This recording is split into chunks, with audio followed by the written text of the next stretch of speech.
ఢిల్లీ హృదయంలో ఎర్రకోట వద్ద ఒక కారు పేలుడు. చరిత్ర నిండిన గోడలు క్షణాల్లో దద్దరిల్లిపోయాయి. అది కేవలం ఒక కారు కాదు, అది ఒక పజిల్. ఆ ఒక్క క్షణం దేశ రాజధానిలో భయాన్ని రాసింది. నవంబర్ 10న పేలుడు. దుర్ఘటన ముందు ఆ తర్వాత 6 నిమిషాల మిస్టరీని ఛేదించడంలో ఇంటెలిజెన్స్ నెట్వర్క్ తలమునకలై ఉంది. 13 మంది అనుమానితులను అదుపులోకి తీసుకుని ప్రశ్నిస్తున్నారు. పేలుడు వెనుక మాస్టర్ మైండ్ ఎవరనేది ప్రాథమికంగా తేలిపోయినా నిందితులు నిజమే చెబుతున్నారా లేదే అనేది నిర్ధారించుకునే ప్రయత్నాలు జరుగుతున్నాయి. నిందితుల నుంచి పూర్తి వివరాలు రాబట్టుతున్నట్లు సమాచారం.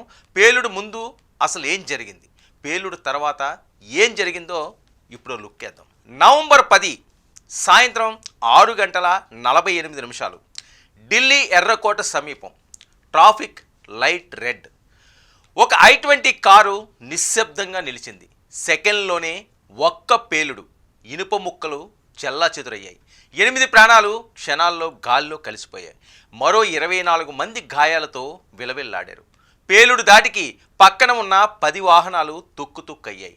ఢిల్లీ గుండె చప్పుడు ఒక్కసారిగా ఆగిపోయింది. ఇక పేలుడుకు ముందు దాదాపు 3 గంటల పాటు అదే కారు పార్కింగ్లో ఉన్నట్లు సీసీటీవీ కెమెరా ఫుటేజీల్లో బయటపడింది. మధ్యాహ్నం 3:19 ప్రవేశించిన కారు సాయంత్రం 6:48 బయటకు వచ్చింది. కేవలం 4 నిమిషాల తర్వాత పేలుడు. Car number plate HR26CE 7674. పోలీసుల రికార్డు ప్రకారం కారు మహమ్మద్ సల్మాన్ పేరుతో ఉంది. అతన్ని అదుపులోకి తీసుకుని ప్రశ్నిస్తే తన కారును తారిక్ అనే పుల్వామా వ్యక్తికి అమ్మానని కూడా ఆయన చెప్పడం జరుగుతుంది. కానీ దర్యాప్తులో బయటపడిన పేరు వైద్యుడు మహమ్మద్ ఉమర్. ఇక ఉమర్కి ఫరీదాబాద్ మాడ్యూల్తో లింకులు ఉన్నాయట. ఒక్క కారు ఒక మాడ్యూల్ దేశభద్రతను కుదిపేసింది. ఇక రాత్రి 10:30 ఎర్రకోట పొగమంచులో మునిగిపోయింది. సిగ్నల్ లైట్ పసుపు వెలుతురులో కారు శకలాలు మెరుస్తున్నాయి.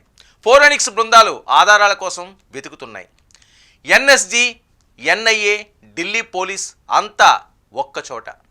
చాందినీ చౌక్ మార్కెట్ మూతపడ్డది. ఎర్రకోట రోడ్డు నిర్మానుష్యంగా మారాయి. అంబులెన్సుల లైట్లు మాత్రమే గాలిలో మెరుస్తున్నాయి. హోంమంత్రి అమిత్ షా ఘటనా స్థలాన్ని పరిశీలించారు. LNJP ఆసుపత్రిలో గాయపడిన బాధితులను ఆయన పరామర్శించారు. పేలుడు కారణం ఇంకా మిస్టరీగానే ఉంది. ఇది టెర్రరిస్టు దాడా లేక టెస్టింగ్ ట్రైలా? CRPF అధికారులు తొందరపాటు నిర్ణయం తీసుకోలేమని చెబుతున్నారు. కానీ ఫరీదాబాద్, పుల్వామా లింకులు బయటకు రావడంతో ఇంటెలిజెన్స్ వర్గాలు ఒక్కసారిగా అలర్ట్ అయ్యాయి. ఇక I-20 కారు పేలుడు అంతర్జాతీయ కుట్ర సూత్రాన్ని లాగేస్తుందా అన్న అనుమానాలు కూడా కలుగుతున్నాయి.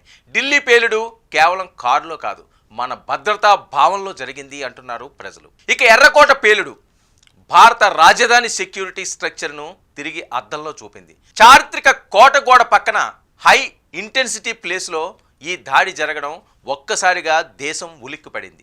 దేశవ్యాప్తంగా ప్రశ్నల వర్షం కురుస్తుంది. ఇది కేవలం క్రైమ్ కాదు, ఒక సిగ్నల్. రాబోయే కొద్ది గంటల్లో నిజం వెలుగులోకి రానుంది. దేశం మొత్తం ఎదురు చూస్తుంది ఈ దాడి వెనుక నిజంగా ఎవరున్నారా అని.